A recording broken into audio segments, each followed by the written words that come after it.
მამა შენს უთხარი რომ გაღორებული ჩემი ბავშვები მღერიან სიმღერებს უცებ ამ ჟოზეს ემოციაში აღმოჩნდა რომ ფული არის გადასახდები მე გეხავდი და წავშდი ყველა მართლა არის ოდენ რა დაარღვეს აი გულწრფელად ვერ ხდებოდა რა დაარღვეს თუ მე შემიძლია რომ მადლობა გითხრათ მადლობა რა თქმა გასვლა აგერარდებს უფასოდ ჟოზეს ისე სიმღერები და აქ მოუწა ძალიან ბევრმა ადამიანმა არ იცის საერთოდ თუ ავტორები არსებობს 690 მილიონი ევრია ყველაფერი ბევრი 690 მილიონი ბრინჯის მასწავლებლის ბევრი მეწინა გავბრაზდი როგორ ებრძვით ამას მოგესალმებით დღევანდელი ჩვენი ეპიზოდის სტუმარი იქნება გიორგი მარშანია ბევრი რეგალია შეიძლება გქონდეს მაგრამ დღეს ჩვენთან სტუმრად არის ერთ-ერთი ყველაზე საინტერესო ბიზნესის დამფუძნებელი და ხელმძღვანელი ანიმაციების რომელზეც გაცილებით ბევრია სალაპარაკო და ალბათ გიორგისგან მოვისმენთ ამას ყველაფერს. გამარჯობა გიორგი. მიხარია რომ მაქვს შესაძლებლობა რომ ბითოქსის ეთერში ვილაპარაკოთ სფეროზე, რომელიც ჩემი აზრით ერთ-ერთი ყველაზე საინტერესოა ნიშა და საერთოდ არ იყო რაღაცა პერიოდი ალბათ არც არაფერი კეთდებოდა და ერთ-ერთი შენ ინტერვიუში რასაც ამბობ ბავშვები, როცა ბავშვებმა რომლებმაც YouTube-დან დაიწყეს ინგლისურად საგნების ცნობა და ინგლისური ლაპარაკი, მაგ პერიოდში არ არსებობდა არანაირი ქართული კონტენტი, რომელზეც ბავშვები რაღაც ახალს ისწავლიდნენ. და ალბათ ერთ-ერთი მთავარი მისიაც, რაც ველოსიპედს აქვს, სტუდია ველოსიპედს აქვს, არის ეს საგანმანათლებლო ხაზი, რაც ვფიქრობ, რომ ძალიან მნიშვნელოვანია, იმიტომ რომ ჩემი ბავშვები მღერიან სიმღერებს, რომელსაც ჟოზე მღერის თუ სხვა გმირები მღერიან და სასიამოვნოა ჩემთვის, იმიტომ რომ ამას ინგლისურად არ აკეთებენ და აკეთებენ ქართულად. გიორგი მარშანია, მსახიობი, ცნობილი შოუებში მსახიობი, ასევე კომედიური როლების შემსრულებელი, სხვადასხვა კომედიურ შოუებში. დღეს არის ხელმძღვანელი ორგანიზაციის სტუდიის, რომელიც აკეთებს საინტერესო საქმეს.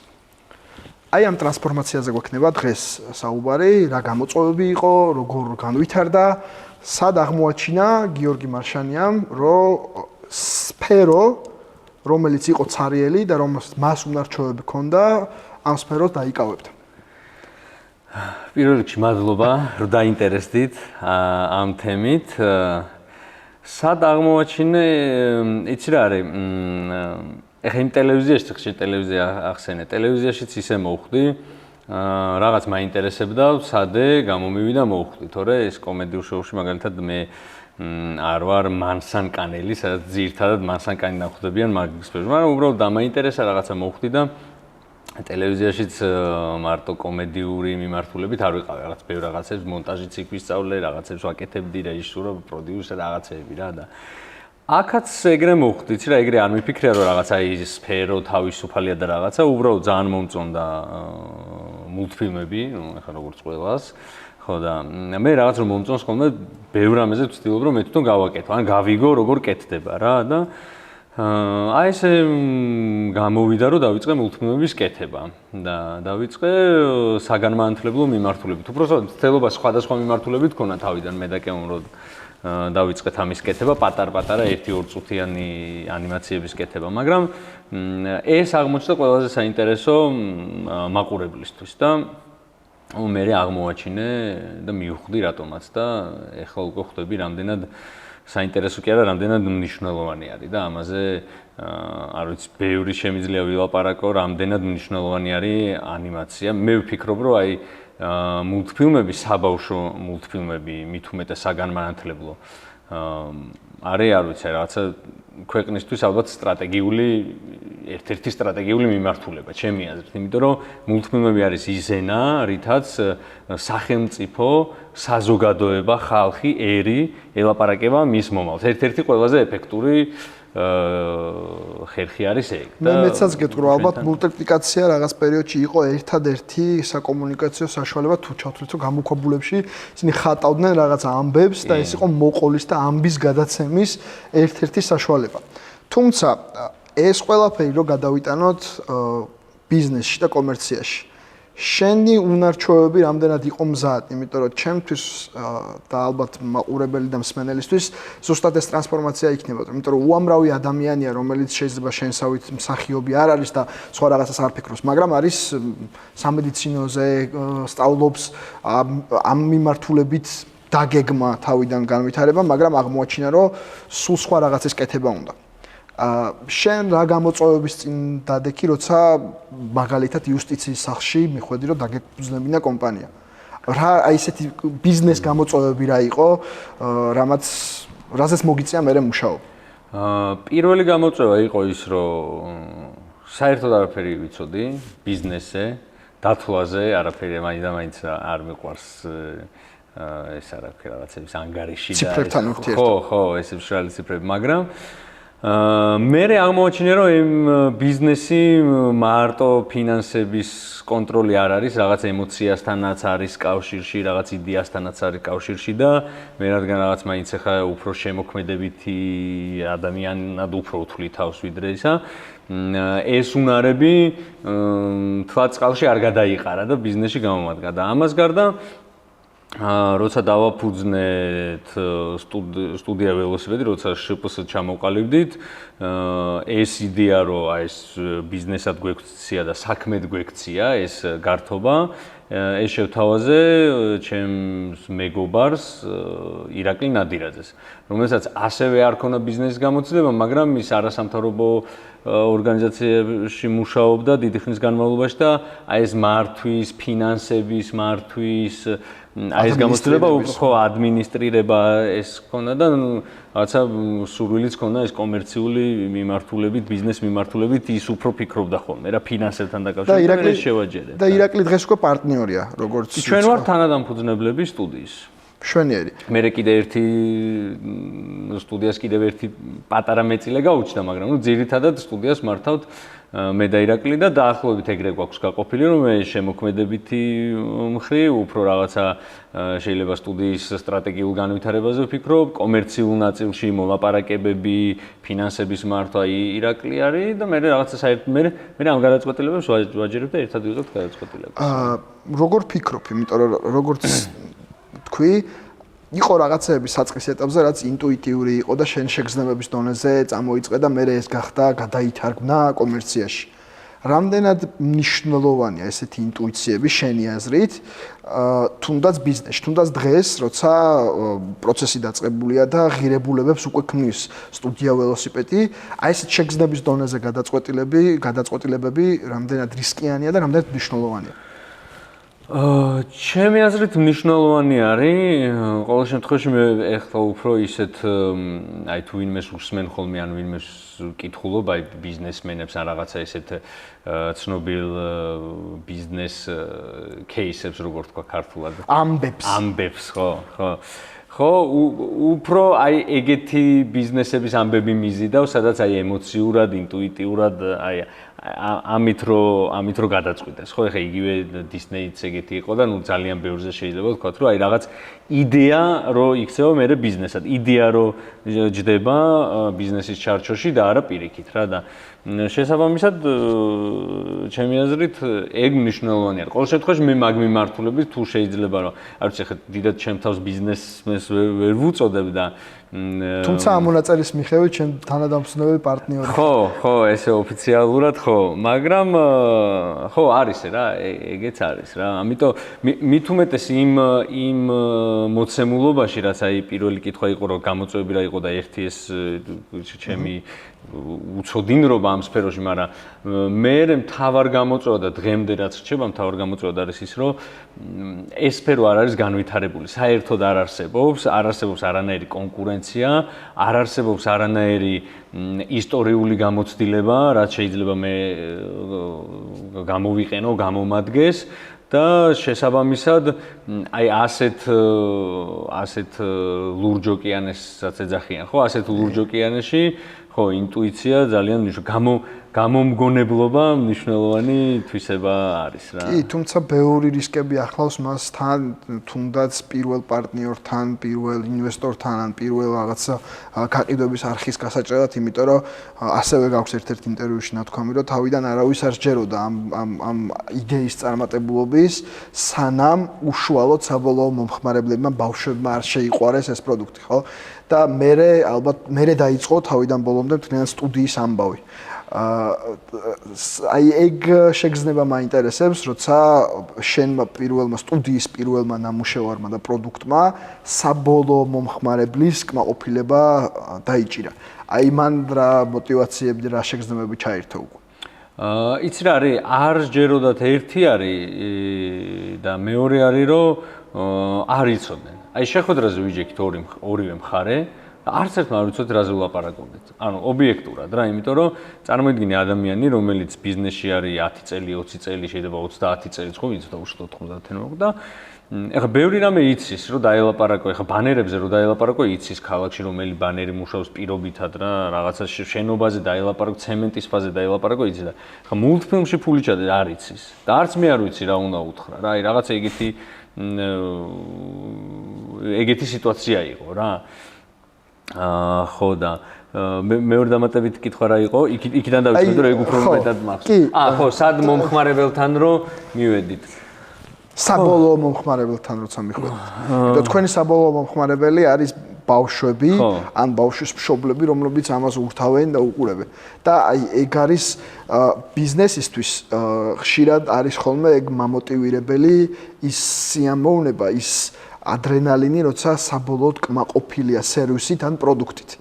ალბათ მსახიობისთვის რო შევადარო, ეს არის ის აპლოდისმენტი, როცა ვთქვათ, ეგრეთ წოდებული პაკლონის დროს ღებულობს და მთელი დანახარჯი ემოციური თუ ენერგეტიკული, აი ის უკან უბრუნდება. აი შენ შემთხვევაში ეგ რო სად იყო? იცი რა, პირველი შეხება, როცა ჟოზე გადაიქცა პროდუქტად, სამომხმარებლო პროდუქტად, მანამდე, აი მოდი ესე ვთქვათ, ჩვენ გვყავდა თავიდანვე ჟოზეს მაყურებელი და ეს როცა მაყურებელი გარდაიქმნა მომხმარებლად, აი ეს ნაბიჯი რო გადავდგით, ეს სხვათაშორის არ იყო სასიამოვნო, ძალიან მძიმე ის იყო, რა ქვია, დღე, ეს პირველი იყო, როცა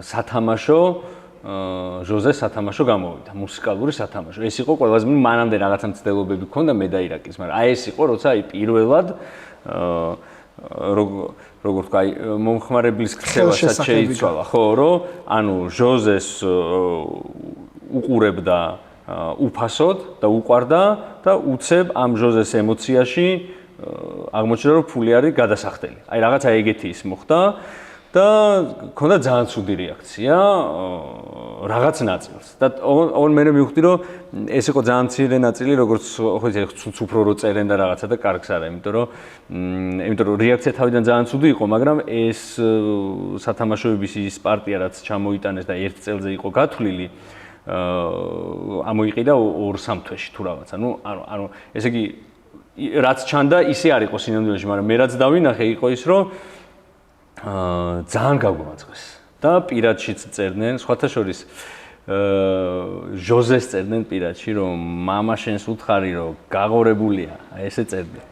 ხო და რა თქმა უნდა მეწყინა, გავბრაზდი, მაგრამ მე მივხვდი რომ რახან ჟოზეს ესე წერენ, ესე იგი ჟოზე უკვე ბრენდია და უკვე ემოციურად აღიქვამენ, იმიტომ რომ მულტფილმის გმირს რატო უნდა დააბარო მამამისთან რომ galantskos, მაგრამ ადამიანი ემოციურად ეგრე აქვს. მე მივხვდი რომ ეს ყველაფერი კარგი იყო, მაგრამ აი ეს მომენტი რომ რატო ღირს ესეთი ფასი და სხვათა შორის ის სათამაშო გამოუშვით 5 თუ 6 წლის წინ და იგივე ფასი ღირს დღესაც. და ხო არ ვიცი რომელი პროდუქტის ფასი შენარჩუნდა ბოლო 5 წლის მანძილზე, ანუ ფასის იმაზე თუ არა, აი ძვირია თუ რაღაცა, მაგრამ იმდენად გაგვანძღეს და ესე Facebook-ზე რო კითხულობდი, აი ჩემი ემოცია იყო ის, რომ მეთქი ახლა ავდგები და წავშლი ყველაფერს რა, იმიტომ რომ ახლა საბოლოოდ ჩემია რა, მინდა ავტვირთო, მინდა არ ავტვირთო, ხო? მაგრამ იმ მომენტში როგორ მოხდა, იცი რა, აი საღამოს გავახმაურეთ და დილით რო გავიღვიძე, ეს ამბავი დამხვდა და აი ძალიან გაუბრაზდი, რომ მეთქი ხა წავშლი ყველაფერს რა, რომ აი რაღაცა, მაგრამ მივდიოდით ერთ-ერთ საავადმყოფოში ბავშვებთან, იქ ყოველდღიურე ბავშვებთან ჟოზე უნდა მიგვეყვანა რა. ასე რომ მაგის დრო არ მქონდა რომ წამეშალა, თორე წამსვლელი ვიყავი. მაგრამ აი რომ მივედი და რომ ნახე აი ბავშვებს როგორ გაუხარდათ, ბავშვებს რომელსაც ასეთი პრობლემები აქვს ჯანმრთელობის, აი ჟოზეს როგორ ეხუტებოდნენ, აი ეს რამდენიმე წუთი რაც გავატარეთ, რამხელა ბედნიერება ვაჩუქეთ. მაშინ ვთქვი რომ აი თუნდაც 1-2 ბავშვის ბედნიერებისთვის ამას არ გავაკეთებ. ნუ რა თქმა უნდა სისულელეს ფიქრობდი, მეც გაბრაზებული ვიყავი რა, მაგრამ ეგეთი ამბავი იყო, ასე რომ პირველი შეხვედრა ის რომ აპლოდისმენტები არ ყოფილა რა, პირველი შეხვედრა, მაგრამ ის რომ რამდენიმე თვეში ამოიყირა და მე ძალიან დიდი პაუზა იყო, სანამ შევავსეთ მარაგები, ნუ შეავსო ჩვენმა პარტნიორმა, ეს სახელები უნდა თქვა ხოლმე, თუ რამე ხო არა, ნუ არა, თქვენთვის თუ არ არის, თორე ჩვენი კარგი პარტნიორია. ყველაფერი შეიძლება. ხო, პეპელასთან ჩვენი დიდი ხნის და კარგი პარტნიორია.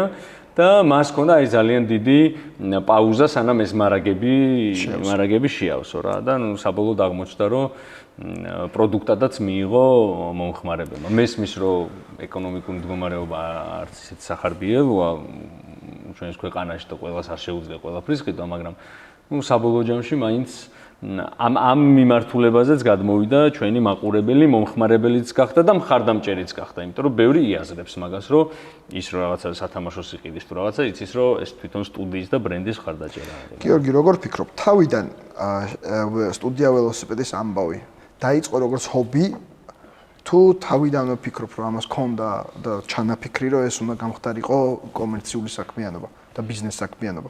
არა, არავით არის გათვლა არ მქონდა არაფერზე. არც შემოქმედებითაც, არც ბიზნესი, ეს ხო უბრალოდ ჰობი და უფრო მეტიც საბოლოო ჯამში ეს იყო არა ამ პროექტისთვის, მე მგონი სხვაგანაც მაქვს მოყოლილი, მაგრამ აი მოკლედ გეტყვი, რომ საბოლოო ჯამში მე მინდოდა სრულმეტრაჟიანი მულტფილმის გაკეთება და იქ მისასვლელად დავიწყე პატარა მულტფილმების გაკეთება. ანუ ასე რომ აბსოლუტურად შემთხვევით და აბსოლუტურად არანაირი მიზანი არ არსებობდა და არანაირი გეგმა არ არსებობდა. ერთადერთი გეგმა რაც დაისახა და დღემდე მიუყვები, პირველი წარმატების მერე, პირველი რაც იყო რომ შემოქმედებითად როგორ უნდა განვითარებულიყო ჟოზე, ეგ გეგმა დავსახე. და იმის სხვათა შორის 90% შევასრულე, პროგნოზებიც გამართლდა, რამდენიმე ნაწილში ვერ გავამართლე. ერთადერთი ეგ. თუმცა სტუდია ველოსიპედს მხოლოდ ერთი პერსონაჟი არ ყავს, რამდენიმე პერსონაჟი აქვს და ამას მე შევეხებით და გავშლით. უბრალოდ რატომაც დაგისვი ჰობთან დაკავშირებით კითხვა არის, დღეს რამდენად არის უკვე ეს ჰობი, რამდენად გაცდა და შენ როგორც ჰობის მქონეს, ემოციური ბმა ამ პროდუქტთან რამდენად გაქვს? და თუ არის ეს მე საბოლოოდ ხელის შემშლელი ფაქტორი საქმიანობაში. იცი რა, ჰობი აღარ არის, იმიტომ რომ ძალიან ბევრი ვალდებულება მაქვს კისერზე. მაწევს ბევრი ვალდებულება. მაყურებელს და მომხმარებელს გულისხმობ. ყველანაირი მაყურებელთან ემოციური, მაყურებელთან ხარისხი, პროდუქტის ხარისხი, ბანკთანაც მაქვს ძალიან დიდი ვალდებულება. კი თანამშრომლებთან და ასე შემდეგ. ძალიან ბევრი ვალდებულება არის. ასე რომ ბოლომდე ჰობს ვერ დავარქმევ ამას და საერთოდ ალბათ აღარ ქვია ჰობი, თუმცა ჩემთვის ემოციურად ეს არ არის ის, რასაც ვაკეთებ მხოლოდ სამსახურისთვის, იმიტომ რომ მე პროფესიით მსახიობი ვარ, მართალია მსახიობი აღარ ვარ. შემდეგ უკვე რეჟისურად შეისწავლე. რეჟისურადაც ჩავაბარე, კი, ხო, და ანუ თეატრში აღარ ვარ რა. და ამიტომ ეს შემოქმედებით წვა, რასაც ეძახიან, აი ამას აქ ვხარჯავ და ამით ვინაზღაურებ და შესაბამისად ის არ არის, რა ქვია, ძალით არ დავდივარ სამსახური, ძალიან დიდ კმაყოფილებას ვიღებ რაღაცის აი მოფიქრებაში, იმიტომ რომ მაინც ეგ პროცესია. მაგრამ ბიზნეს პროცესებში რამდენად არის? ან შეიძლება იყოს ეს ხელის შემშლელი ფაქტორი, ან პირიქით, რამდენად არის ეს პირიქით სტიმული იმისთვის, რომ ბიზნეს პროცესები სწორად და კარგად წავიდეს? ემოციურ ბმას გულისხმობ. აი როგორც გითხარი, მე ბიზნესაც და ფინანსებსაც რაღაც ემოციურად და შემოქმედებითად უყურებ. შესაბამისად ხელს მაგაში ხელს არ მიშლის. მაგრამ ხელს მიშლის ემოცია იმაში, რომ იცი რა, როცა ბიზნესთან არ გაქვს ემოციური კავშირი და მხოლოდ ფინანსებია, რაღაც გადაწყვეტილების მიღება მარტივი არის და მაგალითად ის, რომ ჩვენი სტუდია რამდენჯერმე იყო, რომ დამთავრდა, დავხუროთ, გავეშვათ ჩვენ თავს მივხედოთ და ეგრე რომ ლაპარაკობ და ეს რა თქმა უნდა რთული არის, იმიტომ რომ აქ გადაწყვეტილებას მხოლოდ ფინანსების და Excel-ის მიხედვით ვერ იღებ რა, იმიტომ რომ იცი რომ ამაზე კიდევ რაღაც სხვა არის დამოკიდებული, რომელსაც არ ვიცი ეს მორალური ვალდებულება თუ რაღაც არა. იყო ეგ მომენტიც და ხო ძალიან ისე გამომდის ახლა მაღალ ფარდონად, მაგრამ ესე ვერ გააჩერებ ამ ხელა საქმეს, იმიტომ რომ ხედავ რამ ხელა მნიშვნელობა აქვს თუნდაც ბავშვებისთვის. და ეხლა იმ ბავშვს ვერ აუხსნი, რომ ბანკის ვალი გაქვს ან რაღაცაში ვერ გამოვდექი მაგარი, რა ვიცი. იმას რაც მოწონს ის იმაში მაგარი ხარ. მე ვფიქრობ, რომ გაცილებით მეტი როლი გაქვს მაგ მიმართულებაში, როგორც სტუდიას გაკეთებული, იმიტომ რომ ინდუსტრია საბავშვო ანიმაციის, იმიტომ რომ იყო თქვა სარეკლამო კომპანიები, რომელიც ანიმაციებს აკეთებდნენ, სხვადასხვა მიმართულებით ანიმაციები კეთდებოდა, მაგრამ ცალკე მიმართულება საბავშვო ანიმაცია ინდუსტრიულად ეს მაგას მოყვება ანიმატორები, მოყვება მუსიკა, რომელიც სპეციფიკური არის საბავშვოსთვის, შემდეგ გახმოვანება, ფერები, ეს ყველაფერი ვფიქრობ, რომ თქვენ თავიდან თუ არ შექმნით, შემოიტანეთ თავიდან, იმიტომ რომ იმ პერიოდში როგორც აღნიშნე კონტენტი საბავშვო ქართულენოვანი მახსოვს რომ იყო ერთი ბასტი ბუბუ, რომელსაც დღემდე რამოდენიმე მილიონი ნახვა აქვს ანბანის ანიმაციას გულისხმობ ბასტი ბუბუსი, თუმცა სხვა არაფერი არ ხდებოდა. იყო რამდენიმე ვთქვათ რაღაც მცდელობები, რომელსაც ბევრი პრობლემა ჰქონდა იქ ფონეტიკის, არასწორი ვთქვათ სიტყვების გამოთქმის, მუსიკის ის რომელიც ვთქვათ ბავშვის აღქმისთვის არ არის შესაბამისი და მე რასაც ვხედავ, მე როგორც მშობელიც განავითარეთ ინდუსტრია, სადაც ჩართულები არიან ფსიქოლოგები, მუსიკოსები, ანიმატორები, მხატვრები, მონტაჟი, რეჟისურა, ბევრი რაღაცა. შესაბამისად ის რასაც გულისხმობთ, რომ დახურვის წინაშე დადგომის წინ რავალდებულებები და აწონ-დაწონის მესმის და ძალიან ძიმე იქნებოდა. თუმცა მოდით აი ამ ინდუსტრიას რო შევეხოთ. რა სფეროებთან აქვს შეხება და ვინ არის ჩართული თუნდაც ერთი ეპიზოდის გადაღებაში, არ არის მხოლოდ ჯოზეზე ლაპარაკი, იმიტომ რომ ვიცი რომ ახალი ეპიზოდებიც დაიწყო, ახალი პერსონაჟის დიქსის. ხო, მართალი ხარ, ეს ინდუსტრია არის, იმიტომ რომ ძალიან ბევრ სფეროს აკავშირებს ერთმანეთთან და ეს სფეროები ცალკეულად შეიძლება არსებობდეს საქართველოში, მაგრამ ესე კოორდინირებული მუშაობის გამოცდილება არ ქონია მიუხედავად იმისა, რაც ჩამოვთვალეთ, რომ ანიმაციური სტუდიები იყო და ეხლაც არის, მაგრამ აი ამ მიმართულებით საბავშვო და თან აი როგორც ინდუსტრია ქარხნული პრინციპით რომ შენ ეს უნდა გამოუშვა და ამ სისტემით აწყო, იმიტომ რომ რეკლამას რო გააკეთებ და იმას რო გააკეთებ, ეგ სხვა რამე არის, ხო? და ეს ხო არ ვიცი, თავიდან შემოვიტანეთ, ან თავიდან ავაწყეთ, იმიტომ რომ მანამდე რაც კეთდებოდა თუნდაც ქართული ანიმაცია საბჭოთა კავშირის დროს არც მისი გამოცდილება არის ის, რომელიც ჩვენ გამოგვადგება, იმიტომ რომ აბსოლუტურად საერთოდ სხვა ეკონომიკური წყობა იყო და ეხლა რაც არის ისინიც ჩვენ მაინც სხვა სისტემით მუშაობთ, ამ სისტემით არავინ მუშაობს, ისევ მარტო ვართ, ასე რომ არ ვიცი ინდუსტრიას რამდენად ვავითარებთ, მაგრამ მე ვიცი უკვე ორი პროექტი, რომელიც აპირებს დაწყებას. ორივე ჩემი მეგობარი არის, წარმატებებს უსურვებ, ეხლა მაგივრად ვერ დავანონსებ, მაგრამ თუ აი ეს ორი პროექტი დაიწყო, მაშინ აი უკვე ვიტყვი, რომ აი ეს ინდუსტრიაში რაღაცა წვლილი შევიტანეთ, რაღაცა ბიძგი. რაც შეეხება რას ვაკავშირებთ, ესე იგი ეს არის ანიმატორთა ჯგუფი, მსახიობები, გახმოვანების სტუდია.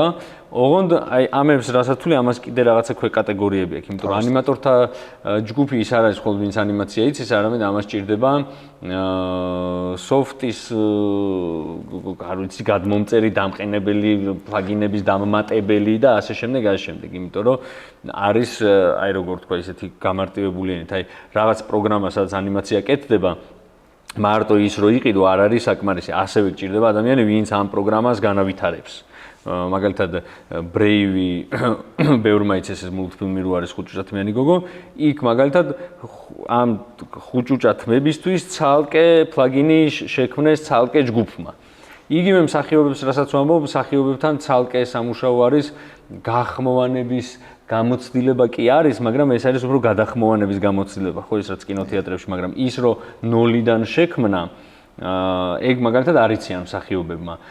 ერთი მსახიობი იყო, ეხლა სინჯებზე ახალი პერსონაჟისთვის დავიბარდა, რომ მოვიდა მკითხა, რომ აბა მომასმენინე ხმა როგორია და მე ვამბობ რა მოგასმენინო, შენი ხმა უნდა იყოს, ეს ანუ შენ ქმნი. მიხვდი, აი მანდაც ესეც კიდე ხო, რასაც ვამბობ, აი კიდე ცოტა სხვა მიმართულებები არის რა.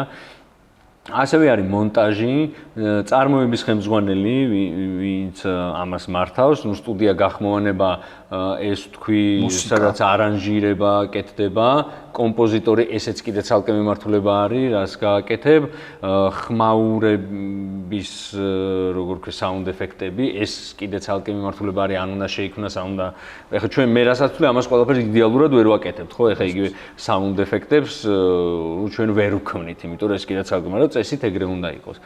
ამას გარდა, ხო, ნუ სცენარი, რეჟისურა, ანიმატიკი, კიდე შიგნით სხვა კადრირების მხატვარი, კონცეპტ არტის შემქმნელი, ესენი ეს მხატვარი არის, მაგრამ იშლება სხვადასხვა მიმართულებით. ამას გარდა ამ ინდუსტრიას ჭირდება, არ ვიცი, ბუღალტერი, ფინანსისტი, ჭირდება ადვოკატი, იმიტომ რომ ამ ყველაფერს მოყვება საავტორო უფლებების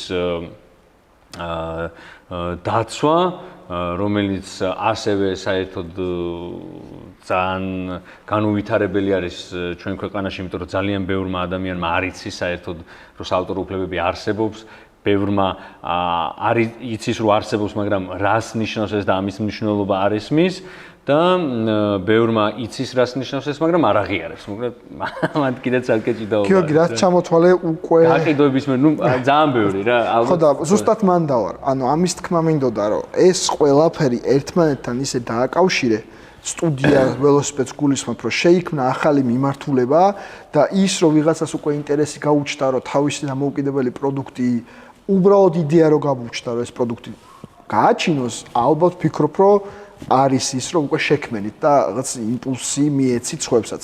ასე რომ ამისთვის თუ მე შემიძლია რომ მადლობა გითხრათ, მადლობა, იმიტომ რომ მე ვფიქრობ რომ არა აქვს ასაკს მნიშვნელობა, მულტიპლიკაცია არის ის ჟანრი, რომელსაც ნებისმიერ ასაკში, ნებისმიერ დროს შეიძლება დავსხდეთ და უყუროთ, იმიტომ რომ ვოლი, დისნეის ერთ-ერთი ანიმაცია ფილმებში მოიგო საუკეთესო ფილმის კატეგორიაში ჯილდო.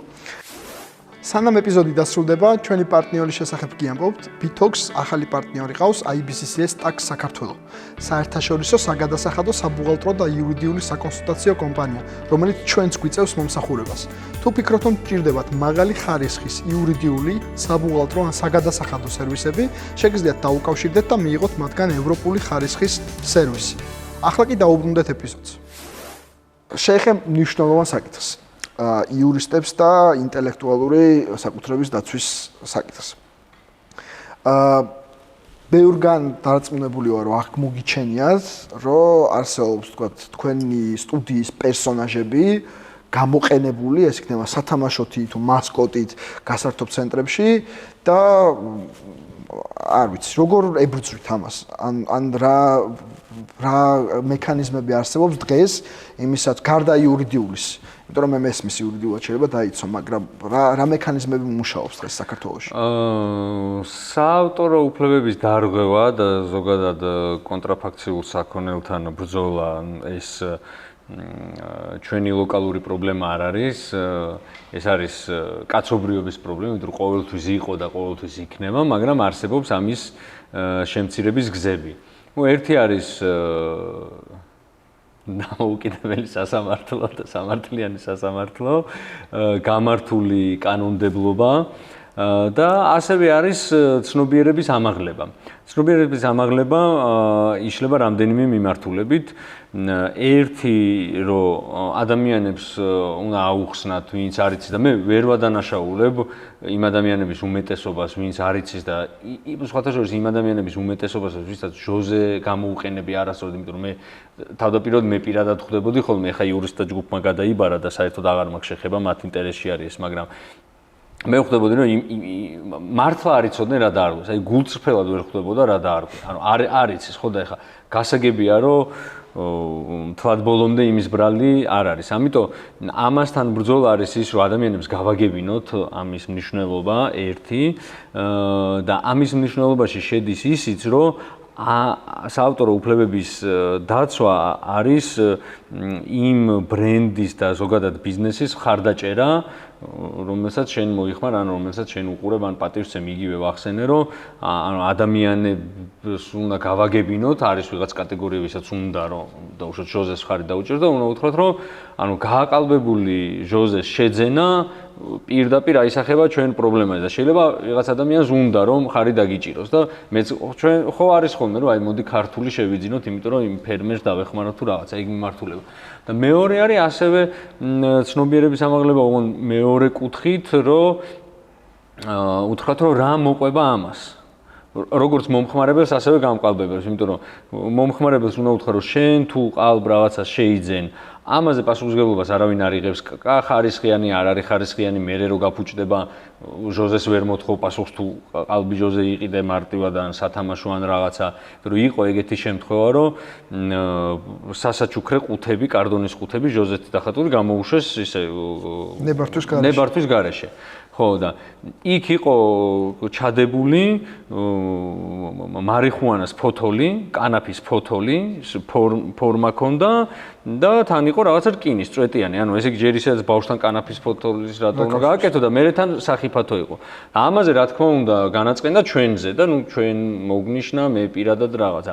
ამიტომ აუხსენით მე იმ ადამიანს რომ აი ეს პრობლემა შეიძლება მოყვეს რომ იქ გარდა იმისა რომ კაი მე ვზარალდები თუ არ ვზარალდები შეიძლება ეს არ გაინტერესებდეს, მაგრამ მე როდესაც ვაკეთებ თუნდაც იგივე ყუთებს სათამაშო ჩემ პარტნიორებთან ერთად, ხო? იქ რაღაცა წესებს ვიცავთ როგორც მორალურ წესებს, ასევე ვიცავთ კანონმდებლობას და ის გადის სერტიფიცირებას ასე შემდეგ და შენ უნდა იცოდე როცა გაყალბებულს ყიდულობ, იქ არ იქნება ეგეთი რაღაცა, შეიძლება შენ თვითონ დაზიანდე. ეხლა როგორ შეიძლება ის ფოთოლი ხო ყველა მიცის, როგორ წვეტიანი რაღაცა რკინის ჩადება, როგორ შეიძლება ბავშვთან, ხო 3 წლის. რომ შეიძლება უბრალოდ ჩაყლაპოს. ხო, ამიტომ მომხმარებელს ეს უნდა აუხსნათ, რომ აი ამ მიმართულებითაც გაუფრთხილდით, ამიტომ არის მნიშვნელოვანი და გამყალბებებს უნდა გაუხსნათ, რომ ეგრე არ არის, შეიძლება დაზარალდე, აი ხო იყო ეგეთი შემთხვევა, იგივე აი სადღესასწაულო იმაში რომ გააყალბეს, ისიც გააკრა გარედან ეს ჟოზესის, რა ქვია, ბანერი სადღესასწაულო ცენტრზე. და რა თქმა უნდა მივიდნენ ადვოკატები, უთხრეს რომ ესე არ არის და ეხლა მეც ნათქვამი მაქვს ჩვენი იურისტთა ჯგუფისთვის, რომ ჩვენი მიზანი არ არის ვიღაცის მაინც დააჯარიმე და რაღაცა, ხო, იმიტომ რომ ვიცით რომ ამასაც ვითვალისწინებთ. მაგრამ ნუ ამ ადამიანმა თუ ადამიანთა ჯგუფმა მოკლედ ვერ გაიაზრა რომ აშავებდა, არ წამოვიდა არანაირ შეთანხმებაზე და ნუ დასრულდა იმით რომ სასამართლომ დააკისრა იმ ბანერის ჩამოხევაც და რამდენიმე 10,000 ლარის გადახდაც. ხო, ამიტომ ესეც უნდა იცოდეს იმ ადამიანმა რომ არ ღირს აქ ჭიდაობა, იმიტომ რომ სიმართლე ჩვენ მხარეს არის და ეხლა ჩვენ არავისთან არ ჭიდაობ, ჩვენ არავის არაფერს არ ვართო, ჩვენ მინდა რომ ჩვენი იყოს დაცული რა და ამიტომ ეგეც მნიშვნელოვანი არის რა.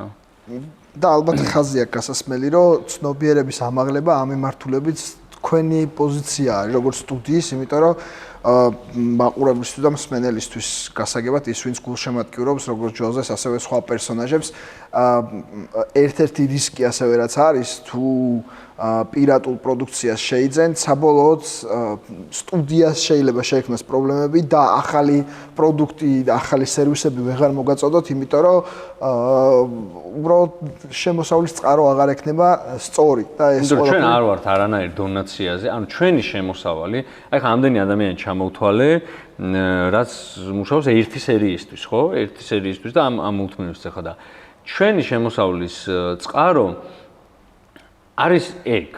ანუ სხვა, ჩვენ არ ვართ რაიმე ან სამინისტრო, ან სიპი, ან გრანტის მფლობელი? ხო, არ იმაში, თუ რაღაცა დაუშვათ არასამთავრობო ორგანიზაციებიდან ან იმიდან აგვიღია რამე გრანტი, ეს არის ერთჯერადი ერთი სერიისთვის.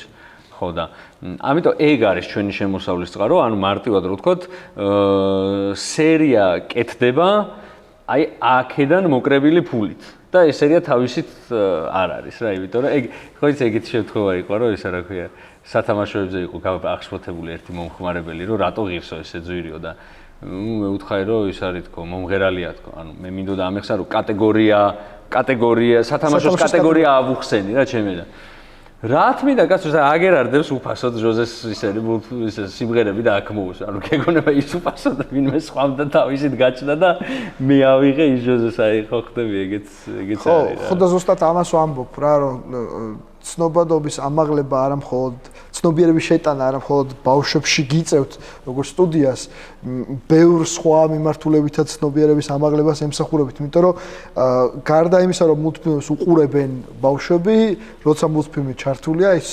ქვეცნობიერად უსმენს მოზარდით და მშობელიც არ ვიცი ის ვინ შეიძლება იყოს ასე რომ ძალიან დიდი როლი გაქვს ამის თქმა მინდა როგორც სტუდიას და ის რა საქმიანობასაც ეწევით მე ვფიქრობ რომ ძალიან კიდევ გაცილებით მეტი პოტენციალი აქვს განათლების და განვითარების მიმართულებით არ მინდა რომ ვინმე ჩათვალოს რადგან ეს არის მულტიპლიკაცია და მულტფილმი ეს არის მხოლოდ ბავშვებისთვის არც ერთ შემთხვევაში მარტო ინდუსტრიაზე იმხელა გავლენა გაქვთ რომ კიდევ უფრო მეტი შესაძლებლობა გაქვთ. არა, არავითარ მარტო ბავშვებისთვის, ნუ ჯერთი მარტო ბავშვებისთვის რა, მარტო ბავშვებისთვის რო იყოს ეგ უკვე ძალიან მნიშვნელოვანი არის, იმიტომ რომ ძალიან მნიშვნელოვანი არის ბავშვები და მომავალი თაობა, მაგრამ ანიმაცია არის, არ ვიცი, ქვეყნის კულტურული სახე არის, იმიტომ რომ მეც ჩემ თავზე დავკვირვებული ვარ და ალბათ შენც რომ აი მაგალითად აი ამერიკა საიდან ვიცი.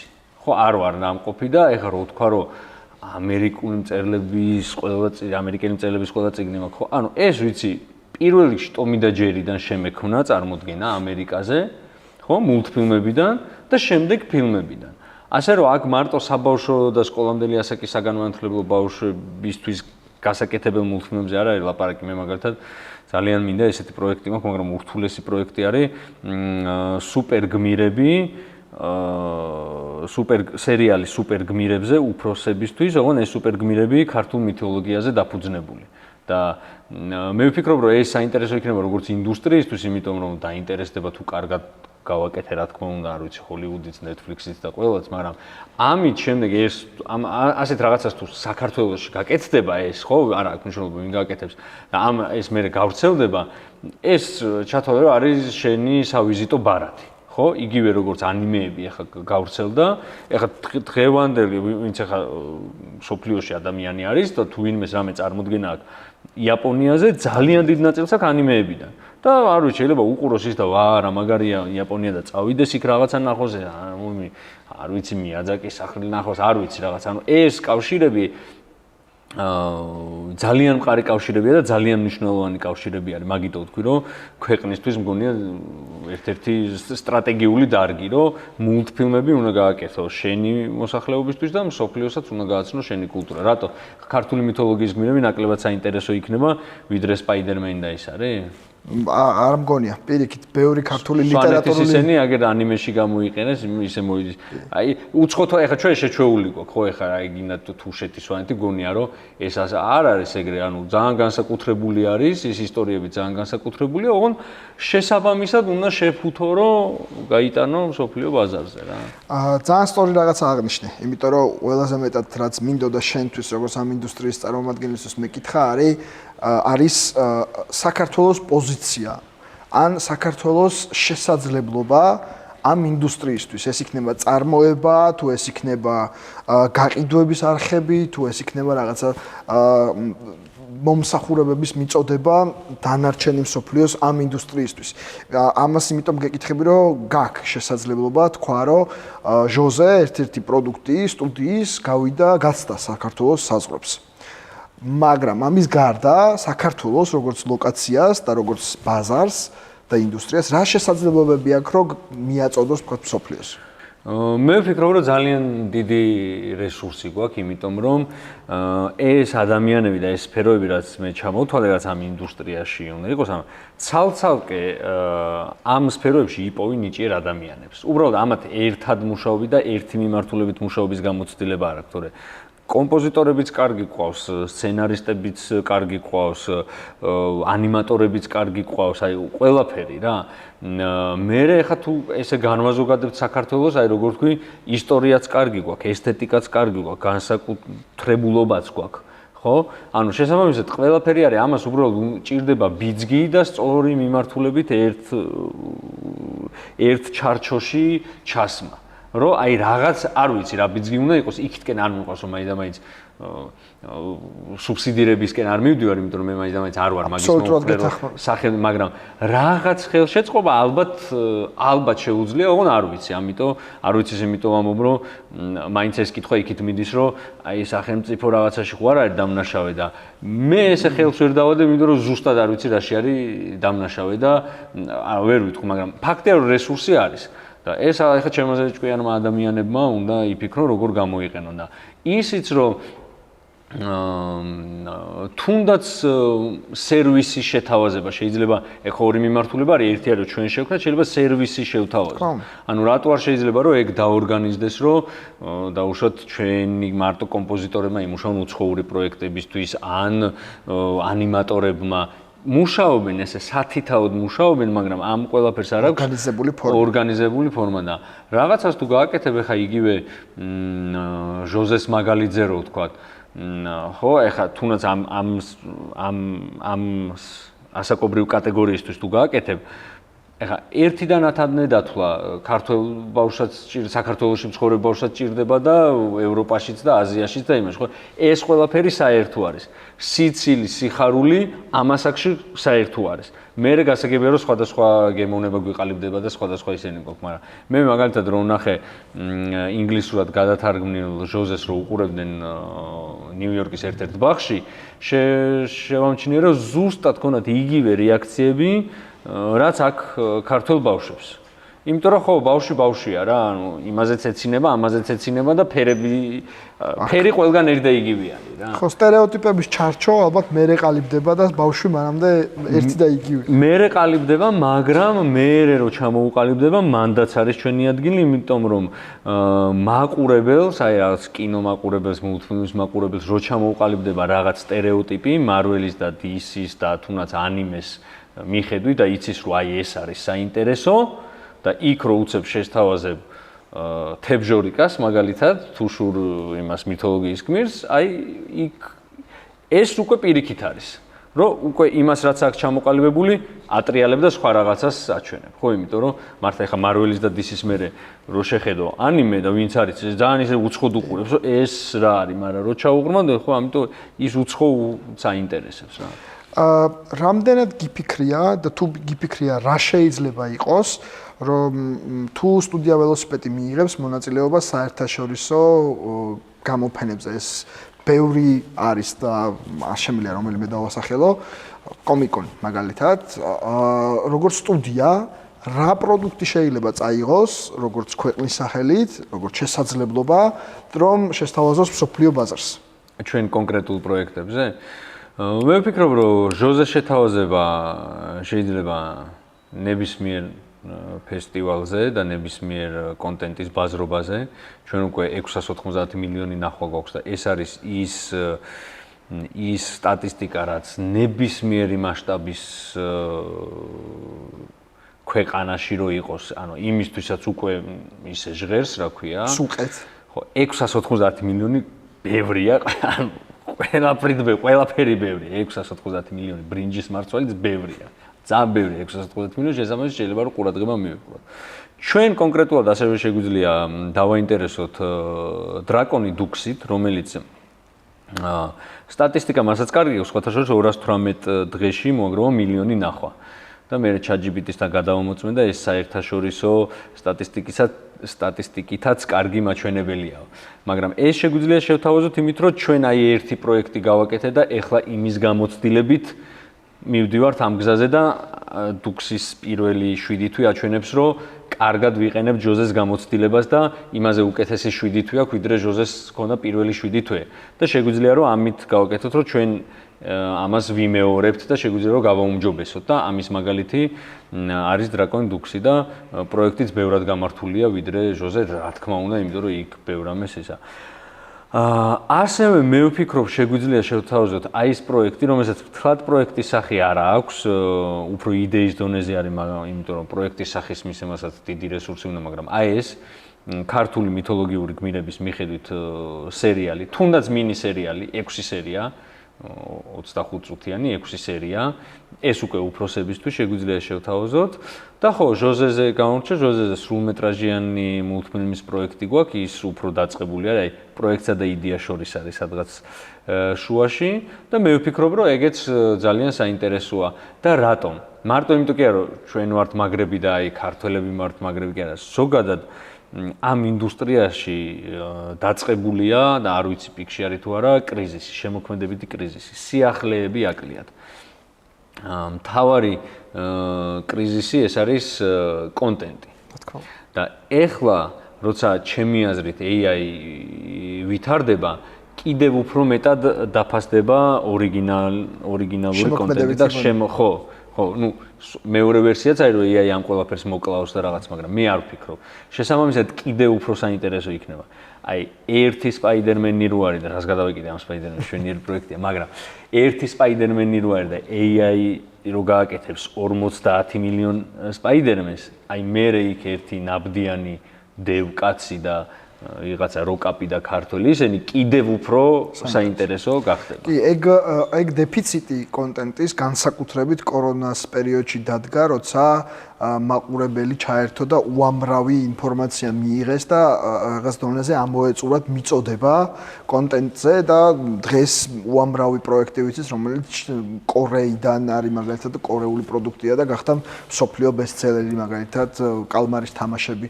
ან ბევრი სხვადასხვა ესეთი კონტენტი წამოვიდა, ასე რომ ვფიქრობ, რომ აქვს საქართველოს ეგ პოტენციალი. თქვენ რამდენად გეგმავთ ესეთ ფესტივალებში და ესეთ გამოფენებში მონაწილეობას? აი ერთი მაგაზინი კიდე დავამატო, რომ აი ზუსტად აქამდე თუ დომინირებდა ჰოლივუდი, ამერიკა, ზუსტად იმან ამოწურა თავისთავი და ზუსტად მაგიტო არის, რომ უცებ აღმოაჩინეთ, რომ ვა, სამხრეთ კორეაში მაგარი ფილმები, კი ვინ არის მაგარი ტიპი. ვა, ირანელებს მაგარი ფილმის გადაღება. ინდოეთში შეიძლება თურმე მაგარი ფილმის გადაღება. რატო? იმიტომ რომ იქ რო განვითარდა ყველაფერი, რო შეისრუტა, ხო? და ეხლა იქ რო ეშვება ძირს, ხო? კრიზისი არის, ხო? აი უკვე აქ გაუჩნდათ უფრო მეტი თავისუფლება და აქეთ წამოვიდა დაინტერესებაც. შეიძლება კორეაში მანამდეც იღებდნენ კარგ ფილმებს, მანამდეც იყო ნიჭიერი, მაგრამ ეხლა უკვე ხალხმა მაგის ძებნა დაიწყო, ხო? როგორც აი ხო არიან ისეთი ტიპები, მე არ ვარ ეგეთი, მაგრამ აი რას ვუყურო რამე სერიალი მითხარი და უკვე ჰოლივუდ და HBO და ისე რო გაქვს ამოქექილი, უკვე მე მიდიხარ და სადღაც ვიღაცამ შეიძლება ჯორჯიაში მიაგნოს რაღაცას და ასე რომ ამ მხრივაც კიდევ უფრო საინტერესოები ჩვენი დრო მოდის. შეგვიძლია ვთქვათ, რომ ჩვენი დრო მოვიდა და ეს უნდა გამოვიყენოთ. რაც შეეხება ფესტივალებზე, სამწუხაროდ და იმდენად ვართ ამ ყოველდღიურ პრობლემებში ჩართული და მართლა ნოლს ქვემოთ გვაქვს დრო, რომ ბევრ ფესტივალზე ვერ დავდივართ, არ და წესით უნდა ვიაროთ, მაგრამ აქ ეს გრჩება, აქ ყოველდღიური პრობლემა, ყოველი თვის ბოლოს გადასახდელი პრობლემები გრჩება რა. მაგრამ მაინც მიუხედავად ამისა, ეხლა ჩვენი პარტნიორის ჩვენ დუქსი გავაკეთეთ თანაპარტნიორობით ეს ბოლომდე ჩვენი პროექტი არ არის. და აი ამ პარტნიორის დახმარებით, ხარდაჭერით და იმით რა ქვია ინიციატივით და აი რომ შეგიჩიჩხინებს და ბიჭო წადი რაღაცა მივდივართ ანესის ფესტივალზე, რომელიც არის არ ვიცი ალბათ ნომერ პირველი ფესტივალი და ფესტივალი და კონტენტის ბაზრობა ანიმაციური ფესტივალია და აი მან მივდივართ ეს გადაცემა არ ვიცი როდის გადის, მაგრამ ზეგ მივდივართ უკვე რა და მანდაც კარგი არის, იმიტომ რომ შეიძლება რაღაცა კონკრეტული კონტრაქტი შეიძლება ვერ წამოიღო, მაგრამ ეცნობი ტენდენციებს, ეცნობი ადამიანებს, სხვებსაც აცნობ, შენ თავსაც იცნობ, აი მაგალითად 2 წლის წინ რო ვიყავი მე ანესზე და მივედი Paramount-ის იმაში რა ეს დახლზე მივედი და მაშინ საერთოდ არ ვიცოდი რა ხდებოდა, პირდაპირ მივაჭერი, მეთქი აბა პროდიუსერი დამალაპარაკეთ, ხო იცი რო არიცი და ყველაფერი როგორია და უფროსი ვინ არის თქვენში? ხო, და იმან მითხარო ეგ პროდიუსერთან აქ ჩაწერილები არიან შარშანდელი ფესტივალი და რაღაცა რა და ასე რომ არაფერი, აი თუ გინდა აი ბროშურებს მოკიდე ხელი და მეუთხარი აი ეს პროექტი მაქვს და მაისურზე მეწერა, მაშინ მქონდა მე მგონი 500 თუ 400 მილიონი ნახვა იყო 2 წლის წინ რამდენი იქნებოდა და მეთქი 400 მილიონი ნახვა და იმის რეაქცია ქონა რომ just a moment და ქვემოთ და დახს ქვემოთ ამოიღო და რაღაცა ვიზიტ ამან გაჭრა. ხო, გაჭრა. და მეც მივხვდი რომ ხო, ამას ფასი აქვს და შესაბამისად მაგას ვიყენებთ რა, ამიტომ იმედი მაქვს რომ კარგი შედეგებით ჩამოვალთ. წარმატებები და ზუსტად ეს მინდოდა მეთქვა რა, რომ თუ გვაქვს ამბიცია რომ საერთაშორისო ბაზარზე გავიდეთ, ალბათ ზუსტად იმენაზე უნდა ველაპარაკოთ. განსაკუთრებით ბიზნესებს, რაც შენ აღნიშნე, ღირებულებებს რაც ქმნის და ამიტომაც მნიშვნელოვანია ესეთ გამოფენებში თუ ფესტივალებში თუ ღონისძიებებზე მონაწილეობა, რომ არა მხოლოდ შენი გაიტანო, არამედ პირიქით ინფორმაციაც მიიღო შენ რა უპირატესობები გაქვს და ამას ყოველთვის ვამბობთ ხოლმე ჩვენს ეპიზოდებში, რომ თუ კი საქართველოში გვაქვს უკვე შესაძლებლობა რაღაც ესეთი მსგავსი ღონისძიებები იყოს, ან თუ არის შესაძლებლობა რომ წავიდეთ, იდეალური გარემო არის იმისთვის, რომ ინფორმაციის ცვლა და ბმა გქონდეს რა ხდება ინდუსტრიაში ორივე მიმართულებით და ჩართული იყო. კი, უნდა იყო იმის ნაწილი. სხვანაირად მარტო მე მაგარი ვარ და დავჯექი არაფერში არ ხდება, არც მხატვრობაში, არც ეკონომიკაში, არც მწერლობაში და არც არაფერში. ანუ უნდა ჩახვიდე და ისინიც უნდა ჩამოიყვანო და არის რაღაც პატარ-პატარა მცდელობები, ამასაც ახლა რაღაც ნაწილს მე მგონი კინოცენტრი აფინანსებს, რომ ანესიზე წავიდნენ ვიღაცები, აქაც რაღაც თბილისის ანიმაციური ფესტივალი, ასევე კინოცენტრის თუ რაღაც მერიის მხარდაჭერით. მაგრამ ალბათ უფრო მეტი არის საჭირო რა და უფრო პროდუქტიული რა. მინდა ორ გამოწვევას შევეხო, რაც ჩემი აზრით ჩანს ზოგადად ინდუსტრიაში და არა აქვს მნიშვნელობა ეს იქნება მულტიპლიკაცია და ანიმაციები ზოგადად თუ ზოგადად ეკონომიკის სხვა მიმართულებები. ეს არის ერთი ტექნოლოგიური გამოწვევები, რამდენად ითვალისწინებთ და რამდენად აკმაყოფილებთ ან იყენებთ უკვე ამ შესაძლებლობებს და მეორე ეს არის ადამიანური კაპიტალი. კი, სწორია, ეგ გამოწვევები არის, რაც შეეხება ტექნოლოგიურ გამოწვევებს, აი ვცდილობთ რომ აუწყოთ ფეხი. ჯერ ალბათ ძალიან დაგვიანებული არ არის, მაგრამ თუ კაი იმას იზამს, რა ქვია, ჩამოვრჩებით, მე უკვე რთული იქნება დაწევა, ანუ AI-ს გულისხმობ პირველ რიგში. რაღაც ნაწილში ხა პირადი იმით ყველამ დავიწყეთ ამ ChatGPT-ს გამოყენება და გასაგებია რომ რაღაცა ასისტენტია, მეგობარია. ხო, და რა თქმა უნდა ეგეც ამცირებს, მაგრამ აი მიდის მაგაზეც ვფიქრობთ, რომ როგორ დავაინტეგრიროთ ეს ტექნოლოგიური განვითარება, ამას აუცილებლად უნდა აყვე, იმიტომ რომ ხო არ შეიძლება რომ ეგ უგულებელყო რა. რაც შეეხება ადამიანურ რესურსს, ეგ უფრო დიდი გამოწვევა არის, იმიტომ რომ აი სფერო რო არ არის განვითარებული, აი მაგალითად მაგის პრობლემა კიდე რა არის, რომ აი ბევრი კარგი ანიმატორი არის ქვეყანაში. ამას ბევრს ვიცნო, ბევრს არ ვიცნო, მაგრამ ვიცი რომ კარგი ანიმატორია, მაგრამ ყველა მუშაობს აბსოლუტურად სხვა სისტემით და ის კი არა რომ ერთმანეთთან მუშაობა არის. სხვადასხვა პროგრამებში მუშაობენ და ეგ ხო არ შეიძლება, ხო, ანუ სხვადასხვა ენაზე ლაპარაკობენ. სხვადასხვა ენაზე ლაპარაკობენ, ხო, კლავიატურით სხვადასხვა კლავიატურა უდევთ რა. ამიტომ ერთი რომ ეგ პრობლემა არის რომ ზოგადად ამ პროგრამის მცოდნე ანიმატორების, იმიტომ რომ უმეტესობა ეხლა ჩვენ ვისაც რამ ორჯერ გავაკეთეთ, რომ ჩვენ თვითონ გადავამზადეთ, ანუ ადამიანები მოვიწვიეთ, ნიჭიერი ადამიანები, ვასწავლეთ, ამ სწავლაში აქეთ კიდე ფული გადავხადეთ, გზის ფულს ოღონ რაღაცა თუ ხო მე ვიღაცა დარჩა, ვიღაცა არ დარჩა, წავიდა ცალკე გააკეთა რაღაც, რა მნიშვნელობა განვითარდა რა. მაგრამ აი ეს პრობლემა არის და ნუ რა თქმა უნდა ეხლა პრობლემებს ქმნის ფინანსებიც, იმიტომ რომ ეს არის არ არის ახლა ჩვენ ბიზნესში იმ ხელა რესურსი, რომ დაკმაყოფილდეს ადამიანი თავიდან ბოლომდე და არ იფიქროს რაღაცა დამატებით ან შეკვეთებზე, ან შემოსავლებზე, ან საერთოდ ქვეყნიდან წასვლაზე. ახლა ეგეთი შემთხვევაც იყო, რომ ერთ-ერთი კარგი ანიმატორი, ერთ-ერთი მნიშვნელოვანი რგოლი ჩვენ სტუდიაში, ну, ადგარა წავიდა სადღაც სხვა ქვეყანაში სამუშაოდ, რა უნდა ქნა. გასაგებია, ძალიან დავასევდიანი, ხო? არა, ხიარულად ვაპარაკობთ. ხო, ბიზნესია, ეგრეა. ყოველთვის ხიარულად არ არის ბიზნესში სამწუხაროდ საბედნიეროდ. თუმცა მინდა მაინტერესებს პროსტო სტუდიის მიდგომა და მზაობა ახალ იდეებთან, მაგალითად ვიცი დღეს რასაც აკეთებს სტუდია ველოსიპედი და იმ პარტნიორობის ფორმებიდან გამომდინარე ბანკები, წყალი, წვენი, ნაყინი, უამრავი მიმართულება სადაც სტუდიის და სხვა ბიზნესის წარმომადგენლები ერთად თანამშრომლობენ, მაგრამ ვფიქრობ, რომ არის კიდე შესაძლებლობები სხვა მიმართულებებითაც იყოს ეს კოლაბორაციები. თუნდაც პროდუქტი და მიწოდების ფორმა შეიძლება სტუდიამ ახალი ფორმა გამონახოს.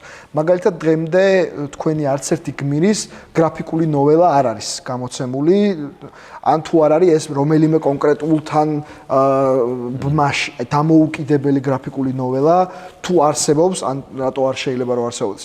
ამას იმიტომ გეკითხები, რომ თუ არის თქვათ ინტერესი ჩვენი მაყურებლის ამ მსმენელის მხრიდან, რამდენად არის მზაობა სტუდიისგან, რომ ჩვენ დავეხმაროთ და დაგაკავშიროთ თქვენ და ეს შესაძლებლობა განიხილოთ.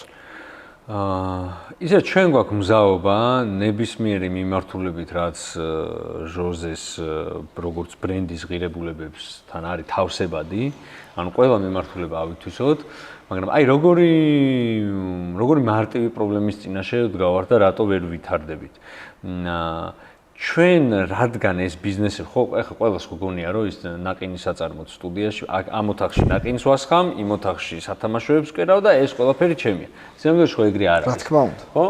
ნაყინს აკეთებს გურჯაანის ნაყინი, სათამაშოს აკეთებს პეპელა და ჩვენგან ამის ეს რო გააკეთონ, ამის უფლება აქვს აღებული რა.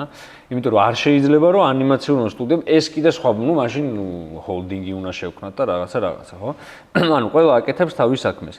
შესაბამისად, გრაფიკული ნოველა იქნება თუ სათამაშო იქნება თუ დაპრინტული ჭიქები იქნება, ეს უნდა გააკეთოს იმ კომპანიამ, რომელმაც იცის ამის კეთება. ძალიან ბევრი არის ხოლმე, რომ აი სტარტში მოდის ხოლმე, რომ აი ჟოზესთან ერთად უნდა რომ, იმიტომ რომ აი მარტივად რა, ჟოზე პოპულარულია, დავახატავ, მე წაიღებს რა, გაიყიდება. არ არის ეგრე, იმიტომ რომ იმ ჭიქის გაყიდვასაც და სათამაშოს გაყიდვასაც თავისი ცოდნა უნდა. ამიტომ ჩვენ უკვე პარტნიორებს ვეძებთ იმაში, ვინც უკვე ამ თავის სფეროში ძლიერი არის და ვინც ხედავს ჩვენთან პარტნიორობის რესურსს. შესაბამისად, გრაფიკული ნოველა გვინდა თუ არა, კი გვინდა, მაგრამ ჩვენ რო გავაკეთოთ, მაშინ გამოდის, რომ სხვა რაღაცაზე უნდა გადავერთოთ და ჟოზე სერიები, დუქსის სერიები, სრულმეტრაჟიანი სერიები ეს ცალკე რჩება. იმიტომ რომ ადამიანური რესურსის პრობლემა მხოლოდ ანუ ყველა პოზიციაზე არის. ანუ როგორც შემსრულებლის, ასევე შუარგოლის, ასევე ზედარგოლის.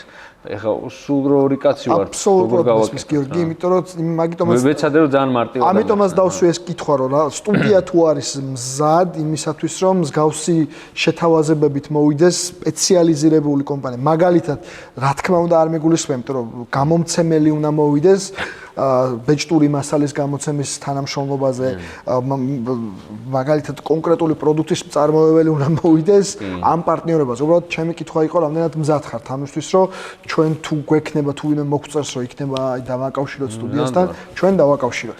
მზად ვართ, იმიტომ რომ ხედავ ჟოზეში რესურსს, რომ კიდევ სხვა სფეროები აითვისოს და არის სადღაც რაღაც ადგილებს ხედავს, სადაც აი ეგ არის ჟოზეს ადგილი. და რა თქმა უნდა, რომ ყველგან მივიდეს.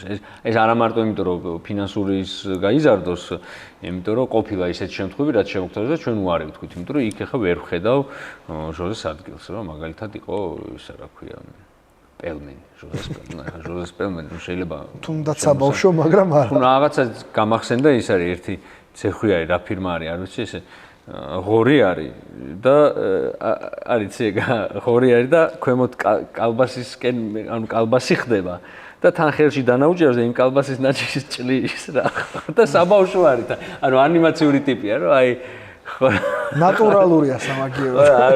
სხვათა შორის ვით შემოგთავაზა ეს ჟოზეს პელმენი მართლა კარგი პელმენი ქონდა და მან დედან მივედით რომ თვითონ გააკეთა იქ ჟოზეს პელმენი, ოღონ აი მართლა ვერ მიხვდა ადამიანი რომ გააყალბა თუ რაღაცა და მე გითხრა რომ მოდი აი გავაგზავნო, ან თუ ესე არის, გავაგზავნო და რაღაცა ფულს გადავიხდა. წამოვიღე რაღაცეები და გავშე ეს აი ხო იცი რომ გეუბნები რომ აი შვილებს ვაჭმევ ძმაო და რაღაცა და წამოვიღე მართლა გემრიელი იყო. არ დავასახელებ ეს, მაგრამ მე თბილისში ეგეთი არც ერთი ცნობილი ბრენდის გაყინული პელმენი ეგეთი გემრიელი არ მიჭამია.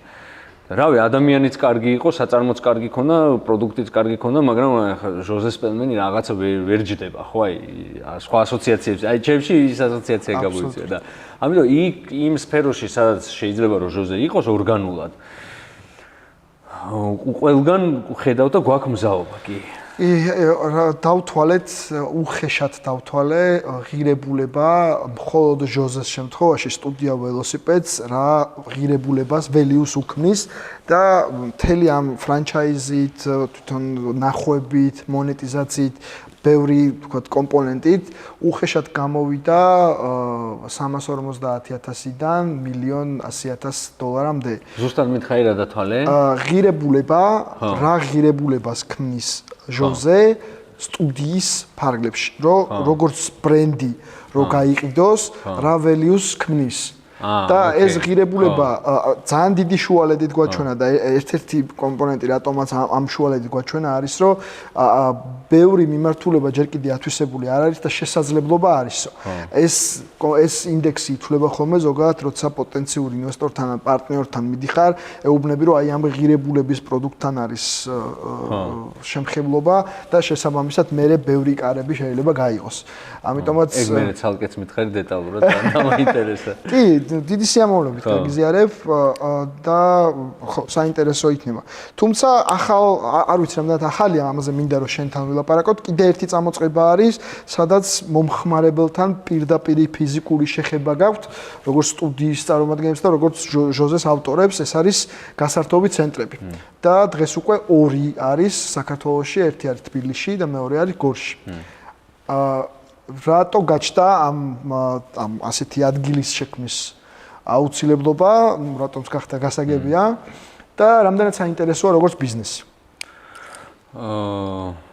ძალიან საინტერესო არის როგორც ბიზნესი და კონცეფცია ძალიან კარგია რა. აი ჟოზე რო არის ესეთი გმირი და ჟოზეს სახლი რო არსებობს, სადაც მიდის ბავშვი და ერთობა და აქვს პრაქტიკული დანიშნულებაც, რომ მაგალითად ზამთარში ცუდი ამინდი ეზოში ვერ ჩაყავს და შეიძლება მიიყვანო და იქ გაერთოს გლდანის ფილიალში არის ძალიან ბევრი, არ ვიცი, სახატავი კუთხე ის არის, ბევრნაირად შეიძლება და ბევრი ასაკის ბავშვი და ბევრი ამას ასეთი აქტიური გართობა მოწონს, ისიც გაერთობა, პასიური გართობა მოწონს, ისიც გაერთობა და ძალიან საინტერესო არის. გაჩნდა იდეა პრინციპში ზუსტად ისე როგორც აი მოთხოვნიდან გამომდინარე. ხო, აი თუმცა ეგეც ასევე ჩვენი არ არის, ამას აკეთებს ცალკე კომპანია, ხო, პარტნიორი რომელთანაც ესე რაღაცა დაკავშირება მოხდა შუამავლის, იმიტომ რომ თბილისში ყველას იცნობს და ჩემი მეგობარი იმის მეგობარს იცნობდა ესე და გლდანში მაგალითად მაგ ადგილას იყო რაღაც გასართობი ცენტრი, ოღონდ სხვა სახელით, სხვა ბრენდის ქვეშ და თითქოს დაიწყო ლაპარაკი იმდან რომ აი ეს ბრენდი რომ მულტფილმად გადავაქციოთ და აი რაღაცა იქ ანუ პირიქით რო წამოსულიყავით, მაგრამ საბოლოოდ შევთანხმდით რომ ხა იმ რაღაცა ციყვის გაპოპულარულებას აგერ არის უკვე ჟირაფი და გავაკეთეთ. მერე ამან გამოიწვია თავისთავად მოთხოვნა რომ სხვა ქალაქებში და განსაკუთრებით რეგიონებში რომ გაიშალოს.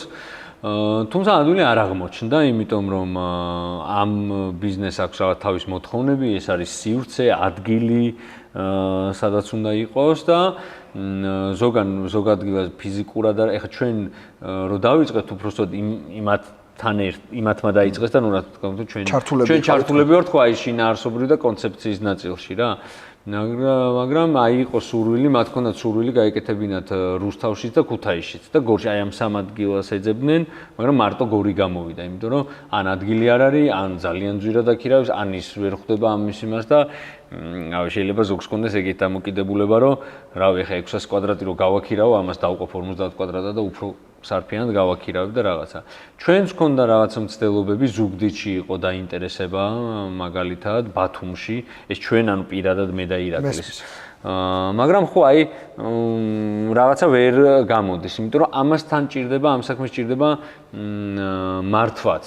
ეხა ამ გუნდს უკვე ვინც ჟოზე სახლში გაკეთა, უკვე აქვს ეს გამოცდილება და გორშიც აგრძელებს მართვას და ჩვენ ეხა დავუშვათ სხვა ჩვენ რო ქონა შესაბამისი პარტნიორი რომ უთხარეთ ხო რა იმათ მოგითხეს რომ არა თქვენ ჩამოდით, თქვენ ნამუშავეთ და ამიტომ ისინი ამისთვის არ იყვნენ მზად რომ ჩვენგან უფლება აიღო და ჩვენ ხო უფლებას ვყიდით, იმიტომ რომ კი შეიძლება ვამუშაო, მაგრამ მე რო დასავლეთ საქართველოში რაღაცა ჟოზეს სახლი ვამუშაო აკრაუ. მესმის. გიორგი, ძალიან დიდი მადლობა. ვფიქრობ, საინტერესო ეპიზოდი გამოვიდა. ეპიზოდის დასრულებამდე მინდა ჩვენი პარტნიორის საჩუქარი გადმოგცე, ეს არის გიზდები საჩუქრები. საერთაშორისო საგადასახადო საბუღალტრო იურიდიული კომპანია, რომელიც ეხმარება ბიზნესებს იურიდიულ საგადასახადო საკითხების გადაჭრაში. შესაბამისად, იმედია პრაქტიკული იქნება შენთვის საჩუქრებიც. მოგზავნეს. მადლობა კიდევ ერთხელ ჩვენთან სტუმრობისთვის. მადლობა. ვფიქრობ ის ადამიანები, ვინც დაინტერესდებიან შენთან დაკონტაქტებით, არ იქნება წინააღმდეგი, რომ შენთან გადმომისამართო და შენამდე მოვიდნენ, იმიტომ რომ არასდროს არ იცის ლაპარაკით, უბრალოდ კომუნიკაციით, სადამდე შეიძლება მიხვიდეთ, დარწმუნებული ვარ, ბევრი ესეთი იდეა შეიძლება დღეს წარმატებით ხორციელდება. კიდევ ერთხელ მადლობა სტუმრობისთვის, წარმატებები ახალ წამოწყებებში. მადლობა. ბედნიერად.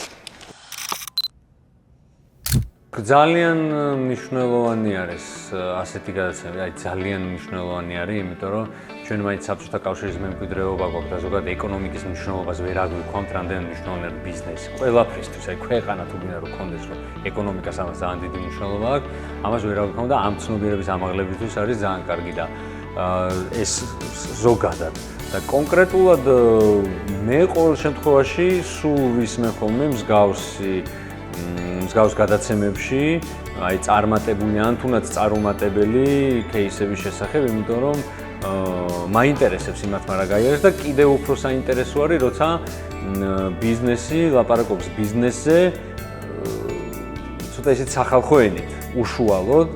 მე მაგალითად ძალიან დამხმარებია, რომ მარტო ის კი არ მაინტერესებს კონკრეტულმა ბიზნესმა რამდენი დახარჯა და რამდენი მოიგო. აი ემოციურად როგორ გადავახეს, რა პრობლემები ქონდა და არ ქონდა და შესაბამისად გონია რომ ესეთი გადაცემა ზოგადად ქვეყანასაც წაადგება და კონკრეტულად ვისაც აინტერესებს, არ ვიცი, შეიძლება ვინმეს აინტერესებს ეს ანიმაციის ინდუსტრიაში შემოსვლა და შეიძლება რომ დაეხმაროს, ასე რომ მადლობა. გულწრფელად ვფიქრობ, რომ კარგი საქმეა. ვრცელი ეპიზოდი გამოვიდა, მაგრამ ვფიქრობ თქვენც ისევე ჩაგითრევთ ეს ეპიზოდი, როგორც მე ჩამითრია, იმიტომ რომ ამბავი მსახიობისა თუ როგორ გახადა ჰობი ახალი ინდუსტრია და ახალი მიმართულება და ალბათ ახალი ინსპირაცია და მეგზური ბევრი ბავშვისთვის, თქვენთვისაც ისევე საინტერესო იქნება, როგორც ჩემთვის, როგორც მასპინძელი ამ ეპიზოდის. თუ ფიქრობთ, რომ თქვენს გაქვთ რაღაც იდეა, რომლითაც ფიქრობთ, რომ სტუდია ველოსიპედთან თანამშრომლობა გამოგივათ, დაგვიწერეთ კომენტარებში, გამოგვეხმაურეთ და ჩვენ ვეცდებით, რომ უმოკლესი გზით დაგაკავშიროთ სტუდია ველოსიპედთან. ასევე თუ ფიქრობთ, რომ თქვენი პროდუქტი, თქვენი სერვისი იმსახურებს, რომ ბითოქსის ეპიზოდებში მოხვდეს, ასევე დაგვიკომენტარეთ და მოგწერეთ, დაგვიკავშირდით და ვფიქრობთ, შემდეგი სეზონისთვის შეიძლება თქვენ იყოთ ის, ვის ამბავსაც ბითოქსი შემდეგ ეპიზოდში მოყვება. მადლობა ამ ეპიზოდის ბოლომდე ყურებისთვის. გამოიწერეთ ჩვენი არხი, გვიყურეთ და შევხვდებით შემდეგ ეპიზოდში.